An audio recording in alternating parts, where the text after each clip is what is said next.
Moi, je voudrais vous parler ce matin, juste avec quelques versets, comment l'évangile n'est pas négociable. Et regardez avec moi dans l'épître de Paul à Timothée, 2 Timothée. 2 Timothée, le chapitre 4 et le verset 2.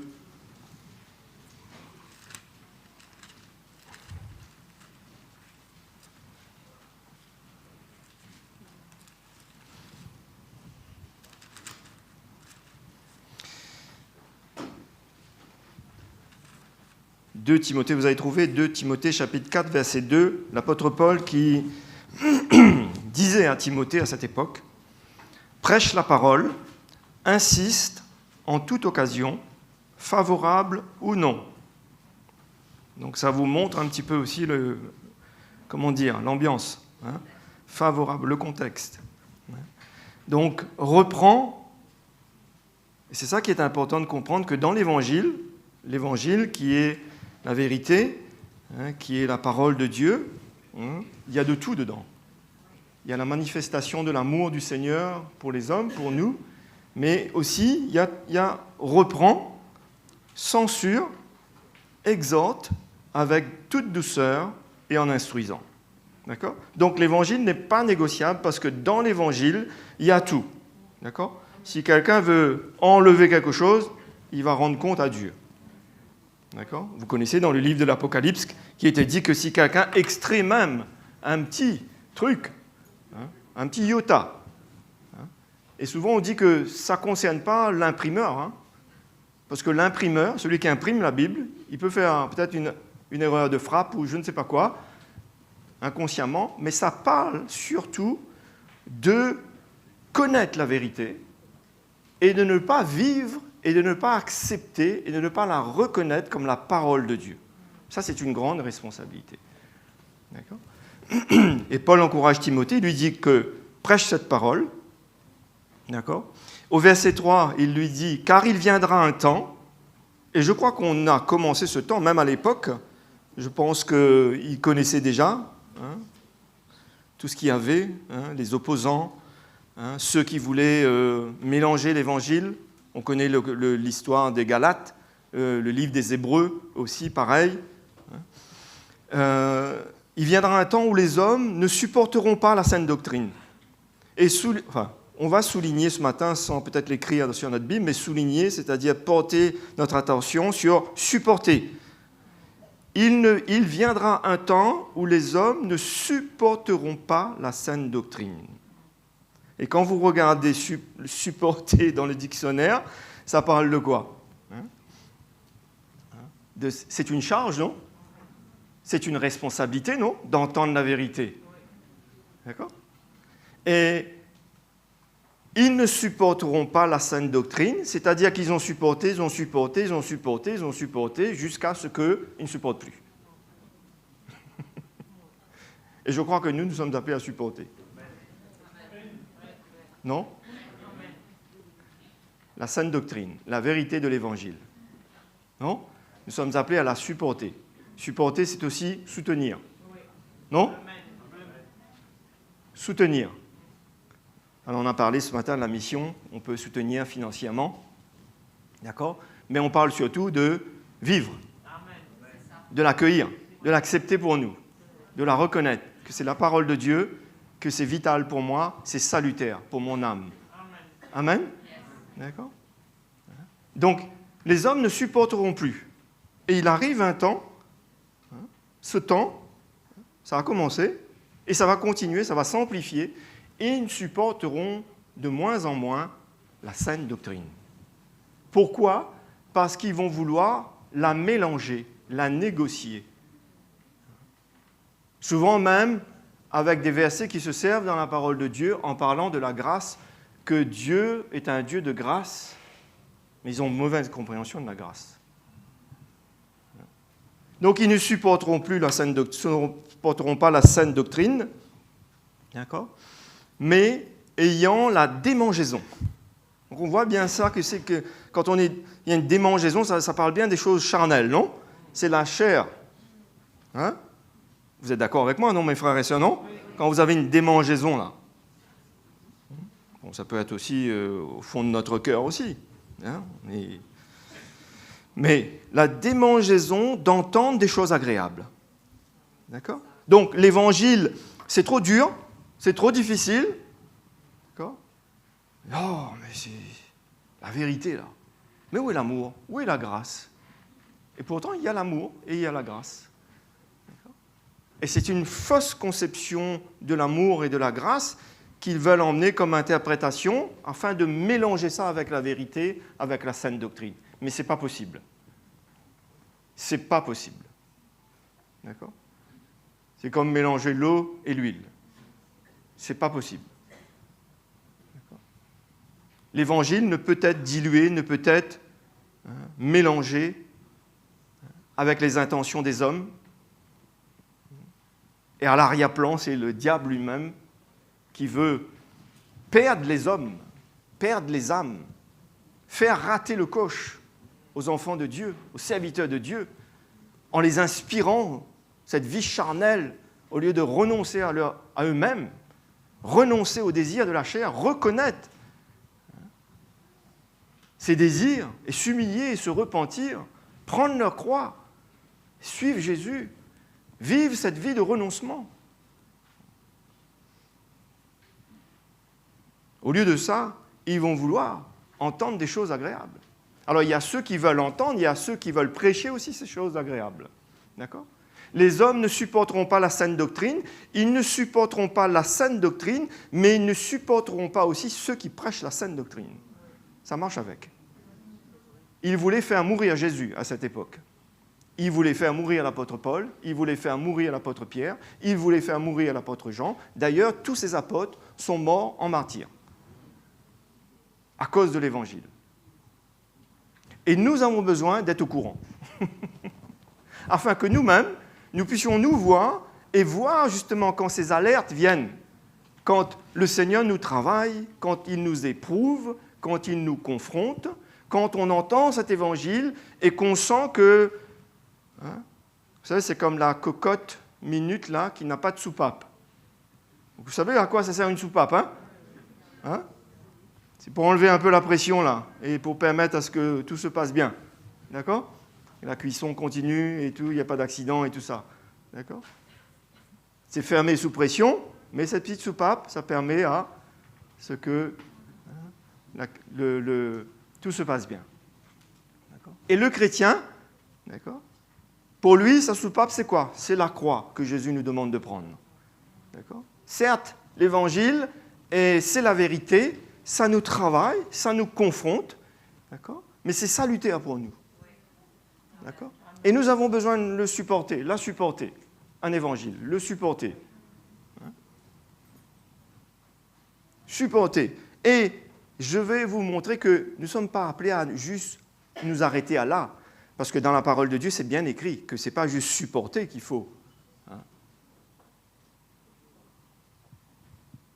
Mais il y a une autre attitude que Dieu veut voir dans nos cœurs par rapport à l'Évangile, par rapport à la saine doctrine, par rapport à sa parole. D'accord ? Ceux qui ne supportent pas, c'est que, vous savez, c'est comme si on est là, mais on essaye de mettre tous nos efforts, hein, de faire tout ce qu'on peut, hein. Et pour autant, on sait très bien que la Bible nous enseigne que la parole de Dieu, c'est une nourriture pour notre âme, non ? C'est une nourriture pour notre âme, non ? C'est une lampe à nos pieds, une lumière sur notre sentier, non ? L'apôtre Pierre a dit à Jésus, c'est toi qui es les paroles de la vie éternelle. Ok, mes frères et sœurs ? Donc, on continue de lire. Ayant la démangeaison d'entendre des choses agréables, ils se donneront une foule de docteurs, selon leur propre désir. Il faut toujours comprendre et voir le contexte, c'est-à-dire que ce n'était pas comme ça.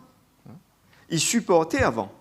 Il y avait des serviteurs de Dieu qui étaient ces hommes choisis par le Seigneur, qu'ils étaient en train d'entendre, d'écouter. On sait quand l'Église a commencé, dans le livre des Actes, hein, il nous dit qu'ils étaient tous ensemble, assis aux pieds des apôtres, hein, entendant le message de l'Évangile. Ils buvaient des paroles, ils faisaient des grands miracles. Mais après, La chair veut toujours reprendre un peu le dessus. Chacun est libre et est libre de persévérer ou est libre de faire son choix. Mais on a une responsabilité. Cette vérité qui vient vers nous, on a une grande responsabilité. Et par rapport à la saine doctrine, ce n'est pas très compliqué. Le problème n'est pas très compliqué à comprendre, à savoir. Quel est le problème? Le problème, c'est parce qu'on ne veut pas mourir à ses désirs de la chair. Non? C'est parce qu'on ne veut pas mourir à ses désirs de la chair. Et on trouve à un moment donné que trop, c'est trop, que la vérité devient un peu embarrassante, gênant, agaçant, insupportable. Et là, tout d'un coup, on commence à dire, et ça existe aujourd'hui, mais où est la grâce? Mais où est la grâce? Où est ce Dieu d'amour? Il est là. Où est la grâce? Elle est là. Mais gloire au Seigneur. C'est que la vérité de l'Évangile, c'est elle qui surmontera toute chose. C'est Dieu qui aura le dernier mot. Et vous allez voir, on va voir dans la parole de Dieu tout à l'heure. Donc ils vont essayer de trouver une foule de docteurs, selon leur propre désir, détourneront l'oreille de la vérité. On dit bien détourner, ce n'était pas le cas, d'accord? Et se tourneront vers les fables. C'est triste, non? Concernant le salut des hommes et des femmes, ce n'est pas en écoutant des fables qu'on va parvenir au salut. C'est en écoutant l'Évangile. Non? Les fables, Dieu n'a pas choisi. Ce n'est pas des poètes que Dieu a choisis. On n'a rien contre les poètes, bien entendu. Mais Dieu a choisi des hommes de Dieu, des apôtres, des prophètes, des docteurs, des pasteurs, des hommes de Dieu, brisés par le Seigneur, travaillés par lui, qu'il met son onction sur leur vie, le Saint-Esprit, et qu'il déverse dans leur cœur sa parole afin d'emmener le peuple de Dieu. Et ces hommes, c'est des serviteurs de Dieu qui portent cette révélation de l'Évangile. Ce n'est pas facile, c'est un prix à payer, d'accord? Mais la gloire revient au Seigneur et il vaut mieux répondre à l'appel de Dieu que de fuir. Non? Il vaut mieux être courageux dans le Seigneur que de fuir. Le prix à payer est fort peut-être pour certains, mais il vaut mieux payer ce prix et arriver devant le Seigneur, on n'aura pas à rougir, que de fuir, que de compromettre. Parce que souvent, les hommes ne réalisent pas que quand ils commencent à compromettre, ils ne savent pas que c'est comme tout. Autant que quand le Seigneur veut nous préparer, c'est une vie de croissance, c'est une vie où le Seigneur veut vraiment nous attacher à lui de plus en plus. De la même manière, quand on commence à s'éloigner, on ne sait pas jusqu'où ça peut aller, ça, nous faire rétrograder.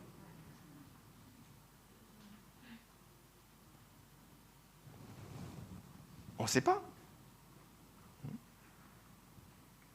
Regardez, quand l'apôtre Paul parle de certains qui l'ont abandonné, Démas, pourtant Démas, il dit, mais le Seigneur, Démas m'a abandonné. Mais pourquoi? Parce qu'à un moment donné, il s'est dit, trop c'est trop, quoi. Non, c'est trop ça. Et la parole de Dieu nous dit, Paul même dit il disait à l'Église, je ne me lasse pas de vous répéter les mêmes choses, parce que pour vous, cela est salutaire. C'est comme ça qu'il parlait à l'Église. Et l'Évangile que nous entendons, nous connaissons, nous entendons, et nous allons encore l'entendre. Jusqu'à notre dernier souffle, jusqu'à notre dernier jour, jusqu'à ce que Jésus vienne. Et nous avons besoin de supporter l'Évangile, de l'accepter. Amen, mes frères et sœurs. Ils se tourneront vers les fables.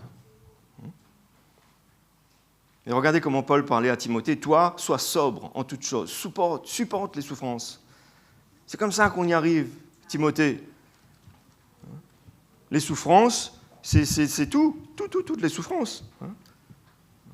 C'est les persécutions, c'est les situations difficiles, c'est tout ce qui peut arriver, c'est les luttes. Vous vous rappelez quand Paul parle à Timothée, il dit « Fuis les passions de la jeunesse ». Timothée avait des luttes, il avait ses combats en tant que jeune.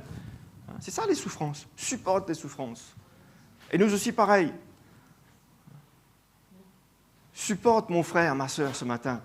Persévère. Continue. Ne pose pas ta croix. Ne la pose pas, ne l'échange pas. Ne change pas l'évangile, ne désire pas cela. Il n'y a pas d'autre évangile, c'est l'évangile, c'est le seul évangile, c'est la sainte doctrine. Attache-toi, c'est dur, c'est pas facile, mais ta récompense est auprès du Seigneur. Ouais. Il n'y a pas de bonne personne sur cette terre, non? Non, tous ont besoin de se repentir. Non? Jésus a dit, je suis venu pour ceux qui sont malades, pas pour ceux qui sont bien. On a besoin d'expérimenter la nouvelle naissance. On a besoin d'expérimenter, on a besoin de rentrer par là, comme Nicodème, comme Jésus a dit à Nicodème. Si tu ne rentres pas par là, si tu ne passes pas par là, si tu n'expérimentes pas cela, tu ne peux pas comprendre le royaume, les choses du royaume des cieux. La nouvelle naissance, on a besoin de vivre cette vie de repentance. Et la repentance est un style de vie de tous les jours.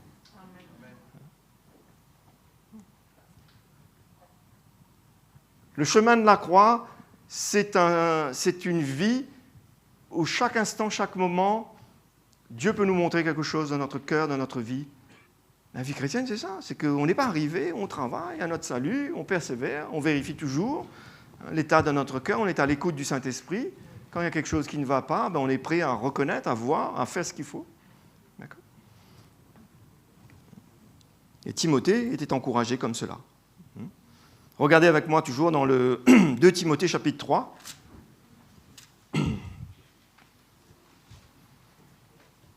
Et le verset premier, nous lisons souvent ces versets, mais je veux y venir ce matin pour vous montrer des choses. Comment ça va se passer quand on ne supporte pas, on ne supporte plus la saine doctrine. C'est doucement, doucement, ça se passe ça. C'est déjà dans le fond du cœur, ça. Doucement, doucement, on ne supporte plus. On a un petit peu... C'est comme si certains vous disent que la goutte d'eau qui fait déborder le vase. Nous, notre vase doit comment dire, être rempli et déborder à la gloire du Seigneur, non? Amen. Pour le Seigneur, non? Ce n'est pas pour nous faire abandonner le Seigneur ou nous éloigner de lui. Donc, au verset 1er du chapitre 3 de 2 Timothée, sache, nous avons besoin de savoir que dans les derniers jours, et nous sommes dans les derniers jours, d'accord? Tout à l'heure, on parlait des derniers temps, c'est des périodes. Là, c'est les derniers jours, donc c'est pour nous ça, d'accord? Mes frères et sœurs, c'est pour nous ça, hein? C'est pour nous, hein? Dans les derniers jours, il y aura des temps difficiles. Les hommes ici, ces hommes-là, ce ne sont pas des païens, ce sont des chrétiens. Ils seront égoïstes, ils deviendront comme cela, où ces choses reprendront le dessus, d'accord? Amis de l'argent, peut-être que Dieu les avait libérés, délivrés de la cupidité, mais c'est quelque chose qu'on ne laisse pas traiter et ça veut reprendre le dessus. C'est pour ça que je vous dis, les choses souvent ne sont pas compliquées. Quand vous voyez quelqu'un, tout d'un coup, là, quelque chose se passer, là, vous ne le reconnaissez plus, ce n'est pas compliqué. On ne veut pas laisser sa vie être traitée par le Seigneur, par l'Évangile. C'est tout simplement ça. On ne veut pas laisser le Seigneur traiter en nous toutes ces choses qui nuisent à notre vie, la colère, la haine. Le Seigneur veut nous travailler comme cela, il veut nous changer, il veut nous transformer, non? L'amour de l'argent.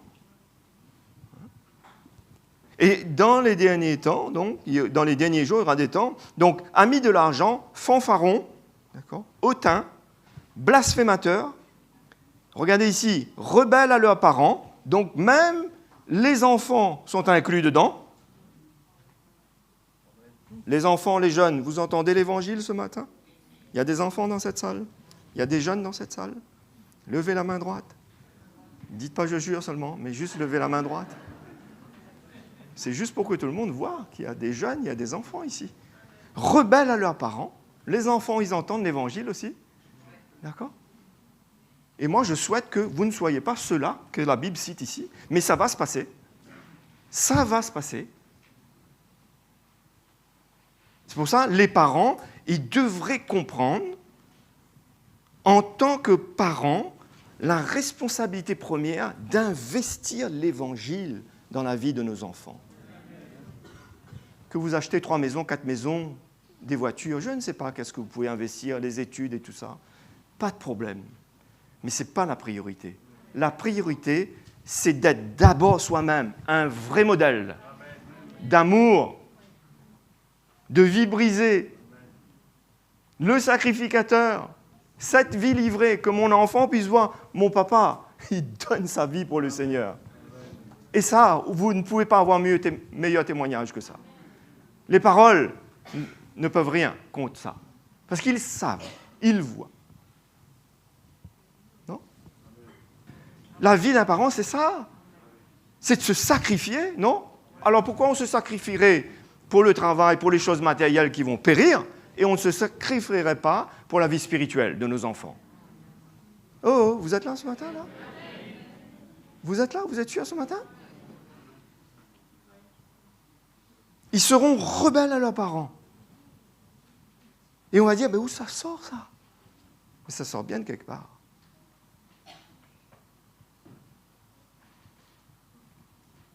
Face à tout cela, qu'est-ce qu'on fait, nous, en tant que parents ? Qu'est-ce qu'on investit ? Où est cette vie de sacrifice ?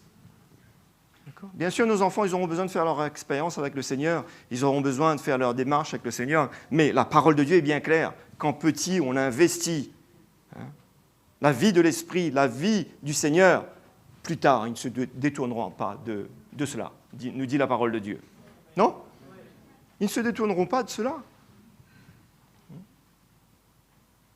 Et on lit ça. Moi, je vous encourage à lire la parole de Dieu, pas comme pour les autres, mais comme pour vous.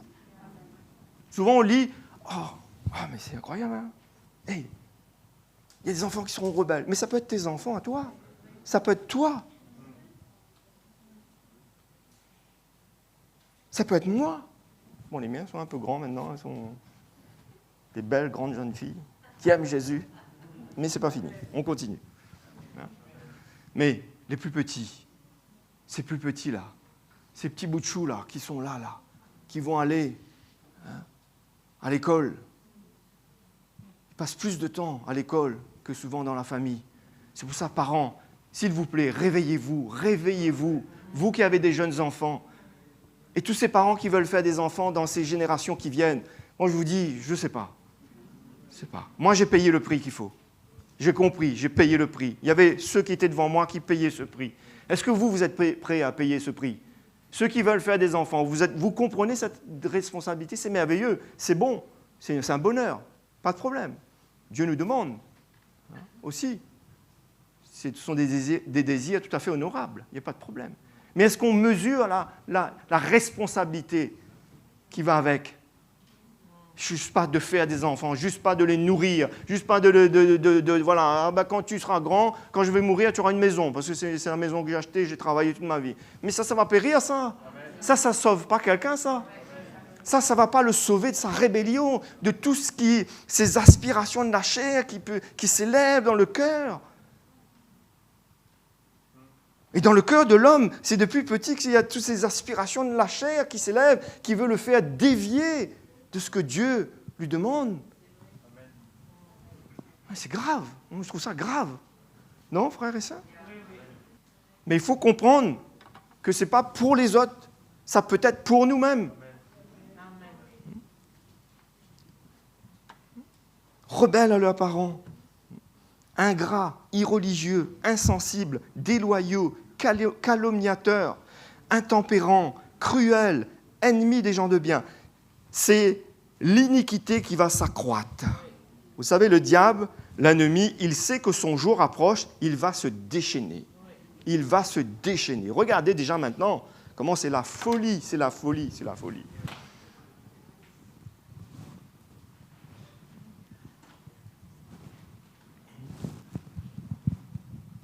C'est la folie, la folie, la folie, la folie, la folie. Ça, c'est le temps de se réveiller, c'est le temps de prendre conscience. C'est le temps de voir ce que le Seigneur nous dit dans sa parole. Un enfant de Dieu, il peut pas être mitigé, il ne peut pas être clochant sur 2 pieds, il ne peut pas avoir un pied dans le monde, un pied dans l'Église. Il ne peut pas être d'accord avec le monde, d'accord avec l'Évangile. Il y a une séparation qui va se faire. D'accord ? On aura à choisir notre camp. Ça, c'est clair. Ça, c'est clair. D'accord ? On aura à choisir notre camp.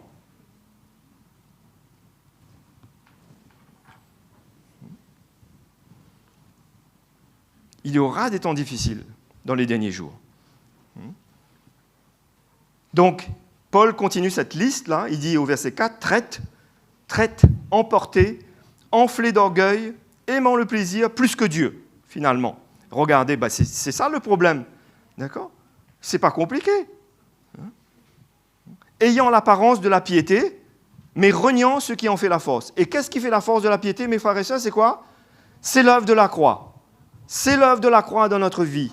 C'est cette croix que Jésus nous demande à prendre. Demande de prendre.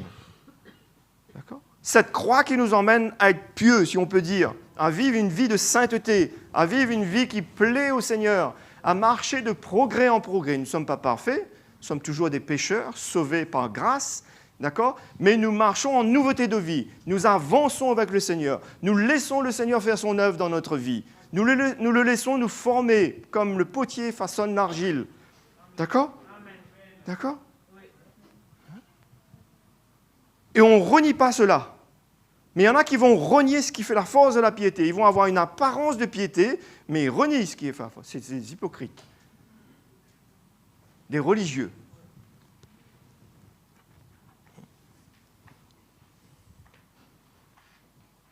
Et Paul dit à Timothée, éloigne-toi de ces hommes-là. Il y a une séparation qui va se faire. Hein. Et ce n'est pas le cœur de Dieu que les hommes se perdent. Non, non, non, Jésus veut tout faire pour sauver les hommes. Nous voulons tout faire aussi. Nous voulons prier, nous voulons jeûner, nous voulons prêcher, nous prêchons ces choses. Nous entendons l'Évangile.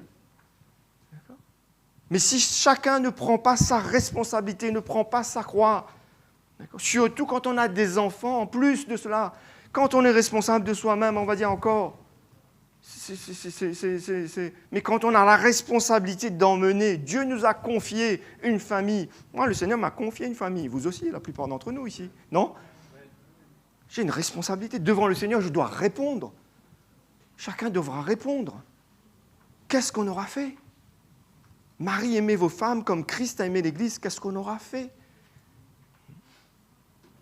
Et nos enfants, qu'est-ce qu'on aura investi dans leur vie ? Qu'est-ce qu'ils auront vu ? Moi, j'ai déjà vu des enfants jeunes souvent venir me voir et me dire « C'est triste. » Quand un papa ou une maman n'est pas ce modèle, comprenez-moi, mes frères et sœurs.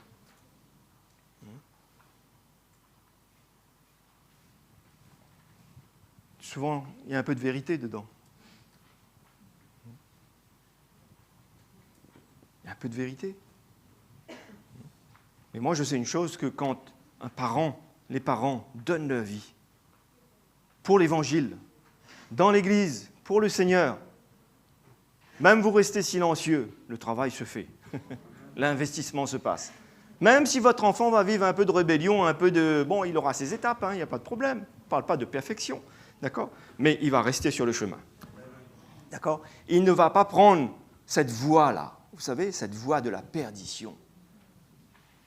Cette voie qui va lui faire à un moment donné dire mais Dieu doit être tolérant. Dieu est amour. Et la vérité est bafouée. Ça se passe aujourd'hui, ça. C'est pour ça qu'avant le retour de Jésus, Jésus va mettre un feu dans son église partout. Il va mettre un feu. Il va restaurer, il va travailler, il va séparer jusqu'à ce jour. On a lu, on a lu il y a 2 dimanches de ça, Jésus a dit, Satan, je ne vous connais pas. Moi, ça me brise d'entendre ça. C'est le cœur de Dieu de dire ça ? Non. Je ne reconnais pas, je ne te reconnais pas. Donc, Paul dit à Timothée, éloigne-toi de ces hommes-là. Il y en a parmi eux qui s'introduisent dans les maisons et qui captivent de faibles femmes chargées de péché, agitées par des passions de toute espèce. Apprenons toujours, ces hommes-là, et ne pouvons jamais arriver à la connaissance de la vérité. Ben ça, c'est sûr. Et il cite ces noms-là, là, Jeannès, Jambres, dans l'Ancien Testament. Mais il y avait aussi dans le Nouveau. Apprenons toujours, mais ils n'arrivent jamais à la connaissance de la vérité. Pourquoi ? C'est bien simple. Hein ?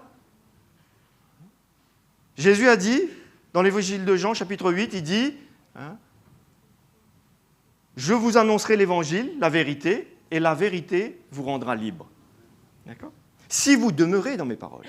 Si vous demeurez dans mes paroles. Mais si on ne demeure pas, si on n'accueille pas, si on n'accepte pas, si on ne la vit pas, rien ne peut se passer.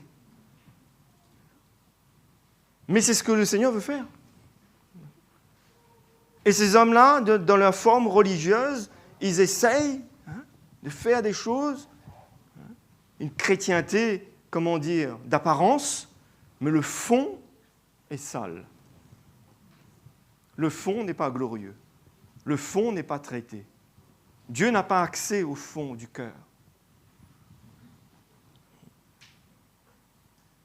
Ils arrivent même à faire des choses comme cela, une espèce de chrétienté. Ils vont dans les maisons, ils vont trouver des... Comment regardez ces choses-là? Mais comment on peut arriver à faire ça?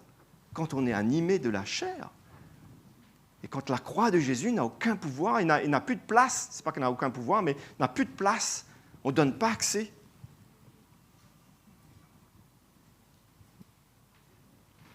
Toujours 1 Timothée, le chapitre 4 et le verset 1er.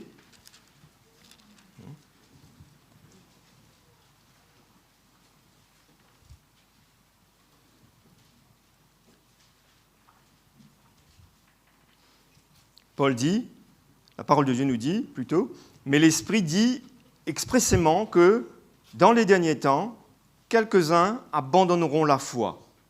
D'accord ? Cette période de l'apostasie qui vient à cause de ce refus que l'Évangile fasse son œuvre, d'accepter la vérité, d'accepter de vivre la vérité, de reconnaître la vérité et de la vivre, la sainte doctrine. Donc, il y aura cette apostasie, cet abandon de la foi pour s'attacher à des esprits séducteurs et à des doctrines de démons. Par l'hypocrisie de faux docteurs, portant la marque de la flétrissure dans leur propre conscience. Encore une fois ici, qu'est-ce qu'ils font ? Ils prescrivent de ne pas se marier et de s'abstenir d'aliments que Dieu a créés pour qu'ils soient pris avec action de grâce par ceux qui sont fidèles et qui ont connu la vérité. Et c'est ça qui va se passer.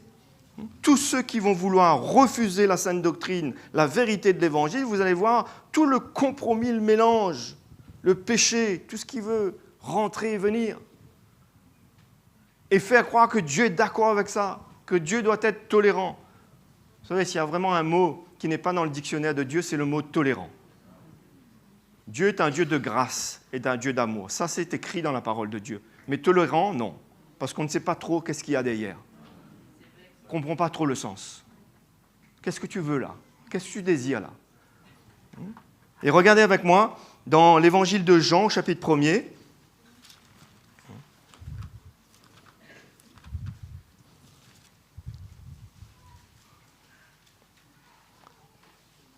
Évangile de Jean, chapitre 1er, et le verset 17. Même le verset 14, si vous regardez, la Bible nous dit que « Et la parole a été faite chair », ça veut dire Jésus qui est venu en chair, il est la parole, et elle a habité parmi nous, pleine de grâce et de vérité. D'accord ? Et nous avons contemplé sa gloire, une gloire comme la gloire du Fils unique venu du Père. Et au verset 17, il nous est dit que la loi a été donnée par Moïse, la grâce et la vérité sont venues par Jésus-Christ. Amen ? Et vous ne pouvez pas séparer les deux. D'accord ? On ne peut pas séparer les deux. D'accord ? C'est la grâce et la vérité. Mais la grâce, ce n'est pas cette compréhension de la grâce que beaucoup ont. Ils ont une mauvaise compréhension de la manifestation de la grâce de Dieu. Et ils croient que la grâce de Dieu, c'est un moyen pour que Dieu soit tolérant avec le péché. Non, mes frères et sœurs. Non. C'est pour ça que nous devons être éveillés, nous devons être éclairés, nous devons vraiment comprendre la parole de Dieu. D'accord ? Jésus est venu avec la grâce et beaucoup surfent sur cette phrase et disent que Dieu n'est pas un Dieu de grâce.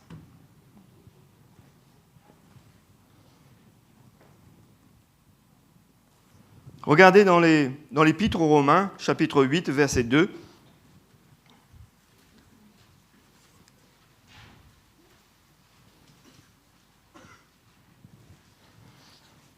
Même le verset 1er, on peut lire Romains 8, verset 1er. Il n'y a donc maintenant aucune condamnation pour ceux qui sont en Jésus-Christ. On est d'accord ? Pour ceux qui sont en Jésus-Christ, il n'y a aucune condamnation. Pourquoi ? Pourquoi ? Parce qu'ils sont venus au sacrifice de Jésus. Ils se sont repentis, non ? De leur vie passée. De ces choses qui ne glorifient pas le Seigneur dans leur vie. Ils se sont repentis de cela. Donc il n'y a plus de condamnation. D'accord ? Maintenant, le Seigneur veut les aider. Le Seigneur veut les traiter, veut les travailler, veut les changer, veut les transformer, les libérer, les délivrer. D'accord ? Et Jésus a dit, dans l'évangile de Jean, chapitre 8, vous pourrez lire à l'occasion que la vérité vous affranchira, elle vous rendra libre. C'est pour ça que la parole de Dieu,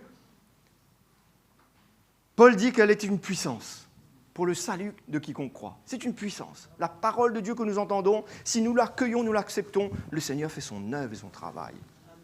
Ce qui est impossible aux hommes est possible à Dieu. Il est capable de nous changer, de nous transformer. Il est capable de nous garder, de nous préserver, de nous préparer jusqu'au retour du Seigneur. D'accord ? Donc il n'y a pas de condamnation pour ceux qui sont en Jésus-Christ. En effet, la loi de l'esprit de vie, ça parle de l'évangile ici, en Jésus-Christ. La loi de l'esprit de vie en Jésus-Christ m'a affranchi de la loi du péché et de la mort. C'est bien clair ou pas ? Oui. Non ?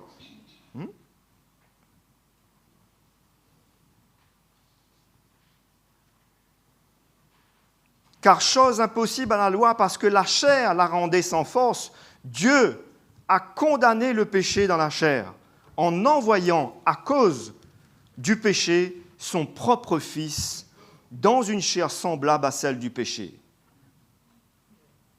Afin que la justice de la loi soit accomplie en nous qui marchons non selon la chair, mais selon l'esprit.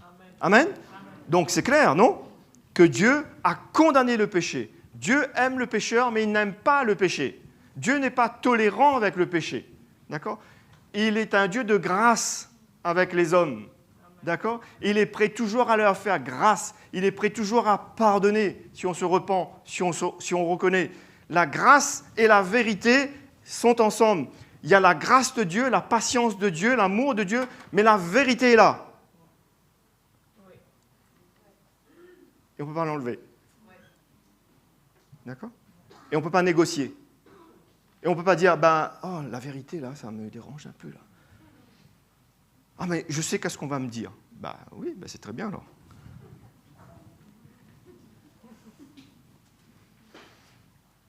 On gagne du temps. Je sais qu'est-ce qu'on va me dire. Je sais qu'on va me dire qu'il ne faut pas rester là-dedans. Je sais qu'on va me dire qu'il faut lâcher ci, il faut faire ça. C'est très bien. Non ? Le jour où la vérité n'est plus là,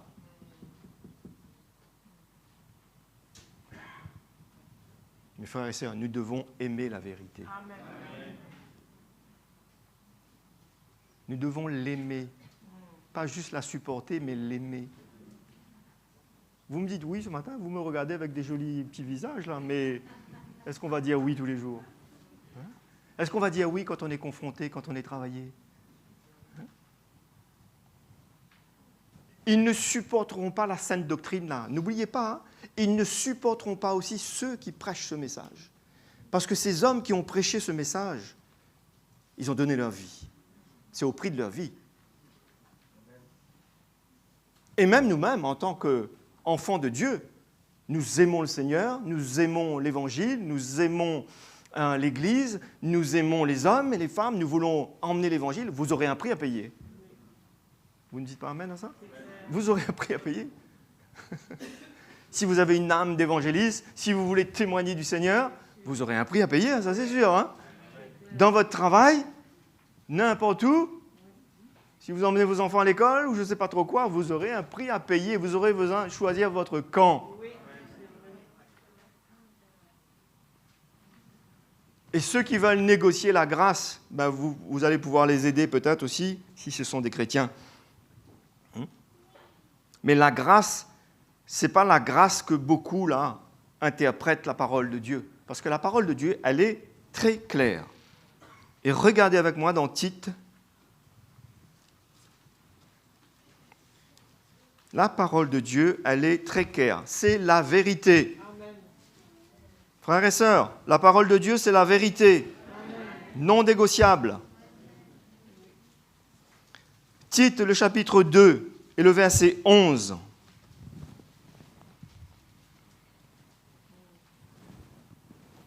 Car, nous dit la parole de Dieu, la grâce de Dieu, source de salut pour tous les hommes, a été manifestée. Elle nous enseigne à renoncer à l'impiété et aux convoitises mondaines et à vivre dans le siècle présent selon la sagesse, la justice et la piété, en attendant la bienheureuse espérance et la manifestation de la gloire de notre grand Dieu et Sauveur Jésus-Christ. Amen. Amen. C'est bien clair ou pas clair? Elle nous enseigne à renoncer à la piété, à toutes les mauvaises choses, à l'impiété. C'est ça la grâce de Dieu. La grâce de Dieu, ça ne veut pas dire que Dieu doit être tolérant. Dieu doit me comprendre. Il t'aime. C'est plus que tout. Il est patient. Il est prêt à manifester sa grâce, c'est-à-dire à t'ouvrir la porte pour que tu puisses venir au pied de la croix, pour que tu puisses vraiment te repentir, t'humilier et dire « Seigneur, je n'y arrive pas, mais aide-moi. » Et il va le faire. Amen. « Seigneur, je suis ce que je suis, mais aide-moi. » Il va le faire. Mais la grâce, c'est pour te délivrer, pour te libérer. D'accord ? De l'esclavage, du péché. De tous les plans du diable contre nature qu'il veut inspirer aux hommes et aux femmes. C'est ça le plan de l'ennemi. Ils prescrivent de ne plus se marier. On a lu tout à l'heure. Oh, mes frères et sœurs, préparons-nous. Hein. La machine à laver va tourner un peu plus vite avant le retour de Jésus. Il faut qu'on soit bien solide, bien établi dans le Seigneur, dans l'Évangile, bien clair avec l'Évangile. L'Évangile, c'est ça. Désolé, mais l'Évangile, c'est ça. C'est pas ça. C'est ça. D'accord ? Avec amour, avec respect, d'accord ? Avec douceur. Mais ni Dieu, ni personne de ceux qui appartiennent au Seigneur, qui ont été choisis, engendrés, saisis par le Seigneur, ne sont prêts à négocier. D'accord ? C'est pour ça qu'aujourd'hui, il faut fermer nos oreilles à beaucoup de choses qui ne sont pas utiles, qui ne nous construisent pas. Les hommes ne supporteront pas la saine doctrine. Ils ne supporteront pas. Il y a beaucoup qui ne supporteront pas. Ce n'est pas tous, mais il y en a beaucoup. Au verset 14, il dit « Il s'est donné lui-même pour nous afin de nous racheter de toute iniquité. » Alors, non ? Il s'est donné lui-même pour ça. Alors, qu'est-ce que ça veut dire, cette grâce-là là ? Quelle grâce on parle, là ? Que Dieu est un Dieu de grâce. Ça veut dire quoi ? La parole de Dieu ne nous dit pas ça. Elle nous enseigne à renoncer à l'impiété, aux convoitises mondaines et à vivre dans le siècle présent selon la sagesse et la justice et la piété. D'accord ? Verset 14. Il s'est donné lui-même pour cela. De se faire un peuple qui lui appartienne, purifié. Non ? Oui. Purifié ou pas ? Oui. La grâce doit nous enseigner cela, que nous devons marcher dans la sanctification, que Dieu est patient, que Dieu est amour, qu'il nous aime. Il aime le pécheur, il n'aime pas le péché. Il a vaincu le péché, il a condamné le péché. Il nous appelle à ne plus aimer le péché. D'accord ? Nous ne sommes pas arrivés. D'accord ? Nous avons besoin de persévérer. Mais accrochons-nous au Seigneur, accrochons-nous à sa parole, aimons sa parole. Soyons pas là juste dire je supporte. Jusqu'à quand tu vas supporter là ? Attention, hein ? Jusqu'à tu n'en peux plus. Hein ? Supporter, hein ? Prendre sur ses épaules. Mais n'oubliez pas ce que Jésus a dit venez à moi, vous tous qui êtes fatigués et chargés, et je vous donnerai du repos. D'accord ? Déposez vos fardeaux. Prenez le mien, mon joug. Et mes fardeaux sont doux et légers. Donc la parole de Dieu, ce n'est pas un fardeau. Ah, dimanche, là, je vais encore entendre les messages de l'Évangile. Prie pour moi, mon frère. C'est comme ça qu'on vient écouter l'Évangile? Je sais qu'est-ce qu'on va me dire. Ça, j'ai déjà entendu. Moi, quand j'entends ça, je dis, c'est super. Parce qu'on va encore te répéter peut-être aussi. Meurs, donne ta vie, persévère, continue sur ce chemin, ne t'éloigne pas. Attention, à côté, il y a quoi? Le chemin large et spacieux qui mène à la perdition. Les choses agréables. C'est l'Église. L'Église, c'est un endroit où la conscience de l'homme, son cœur, on va dire, son cœur, est un face-à-face avec le Seigneur, où le Seigneur lui parle clairement. Je t'aime, mais je n'aime pas ça. Je te montre ça. D'accord? Il n'y a pas de condamnation. Je veux t'aider là. D'accord? C'est ça l'endroit de l'Église. Ce n'est pas un endroit où on entretient les gens avec la musique, avec je ne sais pas trop quoi. Ah, viens à l'Église. Ah, on a une grande Église. Mais c'est quoi? Ce n'est pas mon Église, c'est l'Église de Jésus. D'accord?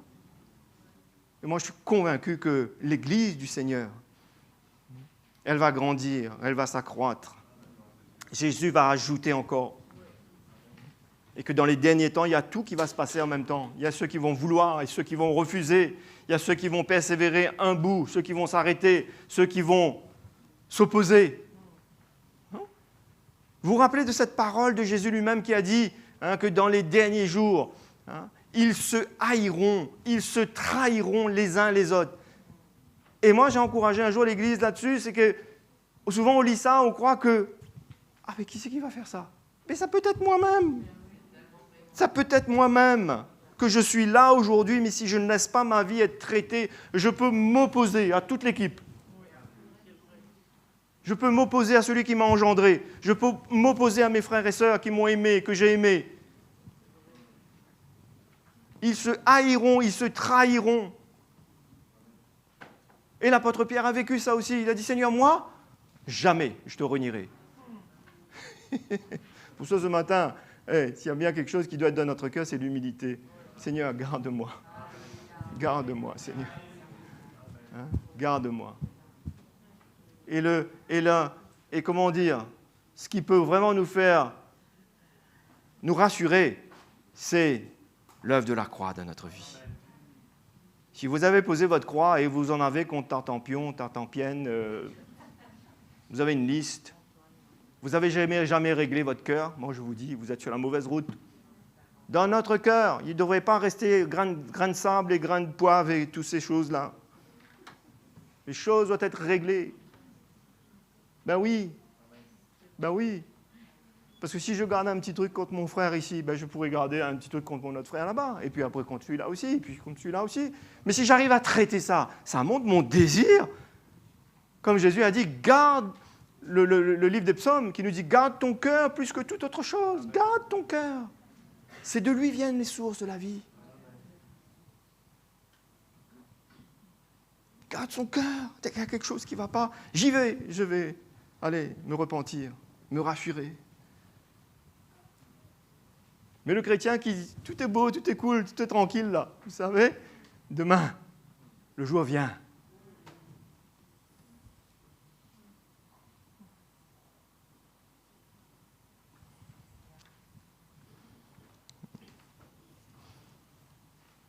Donc, pour se faire un peuple qui lui appartienne, purifié par lui et zélé pour les bonnes œuvres. Les bonnes œuvres ici sont ce que Dieu doit faire dans notre vie, dans notre cœur. Paul dit à Tite encore, dis ces choses, dis-le, exhorte, reprends avec une pleine autorité, que personne ne te méprise. Tite et Timothée, ils étaient des jeunes qui étaient arrivés dans le ministère. Paul avait dit ça aussi à Timothée, que personne ne méprise ta jeunesse. Ces hommes, ils étaient face à, comme à nous aujourd'hui, mais qui c'est celui-là là, qui nous parle ainsi là? Dis ces choses. Avec amour. Reprends, censure. C'est l'évangile, c'est la vérité, non? La vérité, ce n'est pas un pot de miel, là. Non? La vérité, c'est le miel, le citron, la bergamote, enfin, je ne sais pas, donnez-moi tout le gingembre, tout, non? Tout ce qui est nécessaire pour notre santé.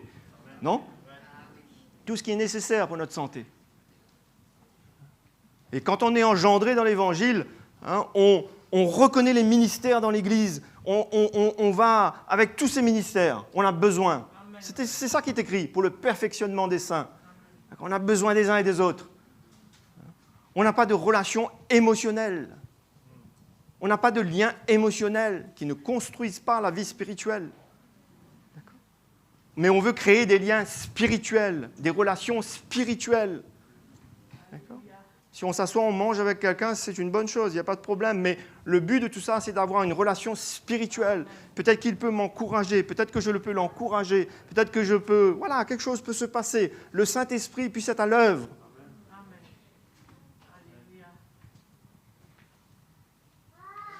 Et on est toujours dans la grande vision, c'est-à-dire on s'attache à la saine doctrine, on aime la saine doctrine, on aime l'Évangile. Amen.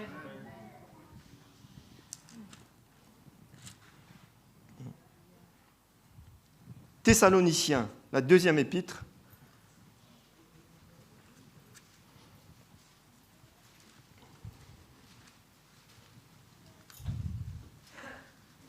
Deux Thessaloniciens, le chapitre 2 et le verset 7. La parole de Dieu nous dit, « Car c'est au moment de la venue du Seigneur. Car le mystère de l'iniquité agit déjà. Il faut seulement que celui qui le retient ait encore disparu. » Il agit déjà, mais celui qui le retient, il faut qu'il ait disparu. Alors apparaîtra l'impie, que le Seigneur Jésus détruira par le souffle de sa bouche quand il viendra, et qu'il écrasera par l'éclat de son avènement. D'accord ? Mais en attendant, l'apparition de cet impie se fera par la puissance de Satan, avec toutes sortes de miracles. Et quelqu'un qui n'est pas engendré dans l'Évangile, il aime les étoiles, il aime le feu, il aime tout ce qui est les paillettes, il aime les étincelles, il aime toutes les sensations, la chair de poule, la chair de coq, la chair de canard, il aime toutes ces chairs-là. Parce qu'il aime les miracles. Il n'y a pas de problème d'aimer les miracles, mais il n'y a pas que Dieu qui fait des miracles. Le diable aussi fait des miracles. Et ce n'est pas un critère. Ce n'est pas un critère. Le critère, c'est le fondement de l'Évangile, c'est la saine doctrine. C'est ça le critère principal. La saine doctrine, la vérité de l'Évangile. Des vies changées, transformées, sanctifiées, purifiées, justifiées. Amen. Le sang de Jésus qui coule sur son peuple et qui nous lave et qui nous prépare. Il vient chercher une église sans tache. Vous êtes là ce matin ? Sans tache. C'est pour ça qu'il y a ici une tâche, on vient à Jésus. Seigneur, pardonne-moi. Et il nous pardonne.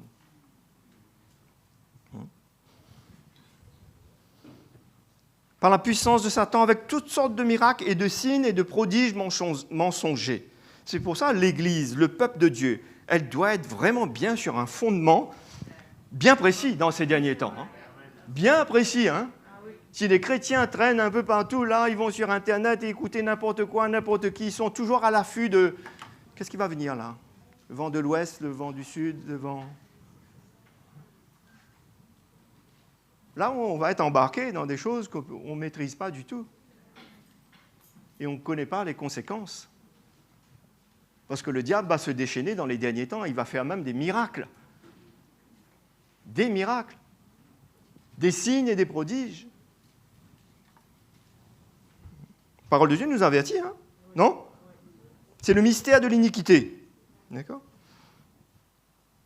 Donc, toutes sortes de miracles, de signes et de prodiges mensongers, avec toutes les séductions de l'iniquité pour ceux qui périssent. Pourquoi ? Parce qu'ils n'ont pas reçu l'amour de la vérité. Amen. Vous savez, l'amour de la vérité, c'est quoi ? C'est nos cœurs qui ont été saisis. Je fais juste une petite parenthèse. Et si vous regardez avec moi dans l'évangile de Jean,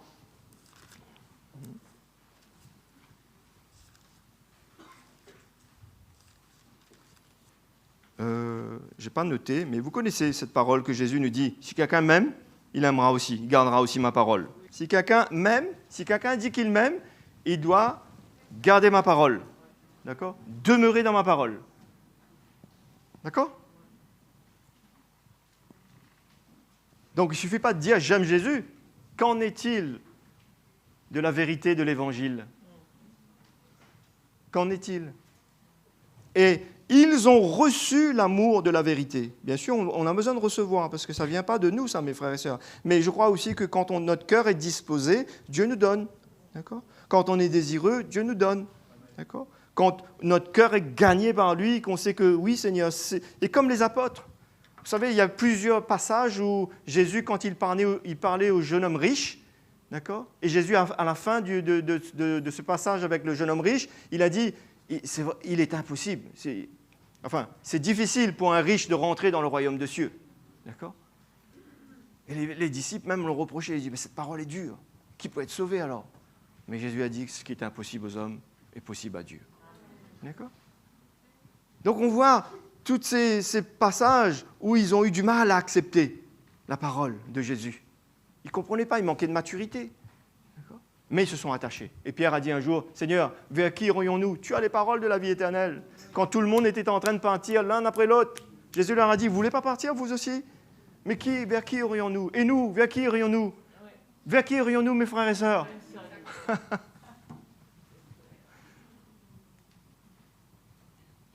Il n'y a pas deux évangiles, il y a un évangile. Il y a un message. Ça s'appelle la saine doctrine. Scripturaire. Que nous pouvons voir là, sous nos yeux. Et nous avons besoin de recevoir, de demander au Seigneur, « Seigneur, donne-moi d'aimer. » Ou « Je veux aimer l'évangile. » Je veux aimer. C'est sérieux, mes frères et sœurs. Regardez ce que la Bible nous dit. Avec toutes les séductions de l'iniquité pour ceux qui périssent parce qu'ils n'ont pas reçu l'amour de la vérité pour être sauvés. Aussi, c'est ça qui est sérieux, qui est terrible. Et souvent, on parle de la grâce de Dieu, mais regardez ici, là. Aussi, Dieu leur envoie-t-il une puissance d'égarement. Oh! Incroyable. Pour qu'ils croient au mensonge. Afin que tous ceux qui n'ont pas cru à la vérité, mais qui ont pris plaisir à l'injustice, soient condamnés. C'est incroyable. C'est terrible. C'est pour ça qu'on ne peut pas rester mitigé. Mitigé. Laissez mitigé pour le mitigeur. Non? Ne soyez pas un mitigeur. Dans le livre de l'Apocalypse, qu'est-ce qu'il nous est dit? Froid ou bouillant. Froid ou bouillant. Si tu es tiède, c'est pas bon. Froid ou bouillant. Mais Dieu veut qu'on soit bouillant. Froid, ça veut dire que, bon, à la rigueur, tu ne vois pas, tu ne comprends pas, mais il va te faire grâce. D'accord? Il va te donner cette grâce. D'accord? Tiède, c'est le pire. Tiède, c'est le mélange, le compromis. Donc on n'est pas appelé à rester tiède, on n'est pas appelé à rester mitigé. On est appelé à prendre position. Et chacun de nous, on devra prendre position, afficher la couleur. Oui, Jésus, c'est mon Seigneur, c'est mon Sauveur. Oui, la vérité de l'Évangile, c'est cela. Souvent, moi, je le vois, qu'un jour, ça va frapper à ma porte. Alors, c'est déjà venu. Mais c'est de plus en plus comme cela. Moi, je vous parle à vous ce matin, parents. Vous aurez besoin. Vous aurez besoin de prendre position. Il y a des chrétiens qui prennent position. Il y a des gens qui prennent position. Mais il faudra qu'on prenne position pour l'Évangile. D'accord? Avec sagesse. D'accord? Mais il faudra. C'est pour ça que l'Église doit être fondée. On a reçu l'amour de la vérité ou pas? Oui. Si vous êtes encore comme ci, comme ça, criez au Seigneur. Moi, je vous partage ce matin, moi. Je peux prier pour vous, mais c'est vous qui devez faire. Moi, je sais où j'ai besoin de me tenir. Mais la parole de Dieu est claire en tout cas. Et au verset 13, Paul dit aux Thessaloniciens, « Pour nous, frères, bien-aimés du Seigneur, nous devons à votre sujet rendre continuellement grâce à Dieu, parce que Dieu vous a choisi dès le commencement pour le salut, par la sanctification de l'Esprit et par la foi en la vérité. » Amen.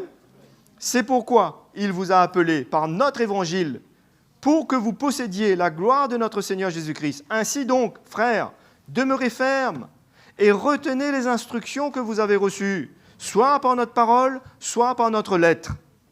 Amen. Parce qu'il semblerait qu'il y avait une lettre qui courait dans ces temps pour l'église des Thessaloniciens qui disait certaines ci ou certaines choses fausses. Mais Paul, l'apôtre Paul, était là en tant que serviteur de Dieu, envoyé de Dieu pour protéger l'Église, préserver l'Église. Et c'est la même chose pour nous. Le Seigneur veut nous préserver, nous protéger, nous garder. Autrement, aujourd'hui, il y a tellement de courants, il y a tellement de choses, il y a tellement de rivières qui coulent. Mais nous avons besoin de savoir. Sache que dans les derniers temps, c'est pour ça que ce matin, l'amour de la vérité va nous préserver. Cet évangile, c'est la vérité. Ça coûte ma vie, ça me demande ma vie, mais c'est la vérité. C'est ce que Dieu veut. C'est ce que Dieu veut. Ça vous coûte à vous? Moi, ça me coûte. Mais c'est la volonté de Dieu. D'accord? Celui qui gardera sa vie, la perdra. Jésus a dit. Celui qui voudra sauver sa vie, la perdra. Mais celui qui la perdra à cause de moi, la retrouvera. L'évangile, nous aimons l'évangile. On aime l'évangile ce matin? On nous encourage, hein? Il y a un vrai test qui va continuer de plus en plus. Grand travail qui va continuer de plus en plus. Mais le Seigneur va construire son Église. Moi, je sais que Jésus est avec nous. Il est avec nous. Il est avec nous. Plus que jamais, il est avec nous. Il est avec sa parole. D'accord? Et l'évangile est clair. Il n'y a pas de compromis, il n'y a pas de mélange. C'est notre Dieu d'amour, ce Dieu de grâce, mais qui nous enseigne à ne pas aimer. Je n'ai même pas le temps de vous lire l'épître de Paul aux Romains ce matin, mais lisez chez vous, vous allez voir. La première épître, le chapitre premier. Le chapitre premier de Romains. Ces gens qui veulent négocier l'évangile, ils ont tordu l'évangile au détriment de quoi? De pouvoir vivre dans la chair. Et ils ont changé, la Bible nous dit, l'usage que Dieu avait prévu, les hommes pour les femmes et les femmes pour les hommes. Ils ont changé tout ça. C'est pour ça, mes frères et sœurs, dans le ciel, il y a des choses qui se préparent. Il y a le temps de Dieu, mais il y a des choses qui se préparent. Pour ça, nous avons besoin de nous trouver à la bonne place, au bon endroit, entendre des bonnes choses qui nous nourrissent, qui nous fassent du bien, qui nous fassent grandir. D'accord? Et d'aimer, et de défendre, et de la répandre. D'accord? Répandre. Tous les pasteurs et serviteurs de Dieu, tous les frères et sœurs, toutes les églises, ceux qui n'en ont pas, bien sûr.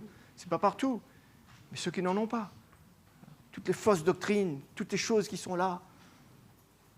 C'est terrible, c'est honteux. C'est honteux quand on va sur Internet et on peut des fois, sans vouloir, voir ce qui se passe dans certains endroits, dans les églises, ce que les pasteurs peuvent faire. Ils se disent pasteurs, mais c'est honteux, c'est terrible. C'est là où on voit, Seigneur, ça va être terrible ce jour. Le jour du Seigneur, ça va être terrible. Un jour de gloire, mais c'est un jour sérieux. Mes frères et sœurs, levons-nous ce matin.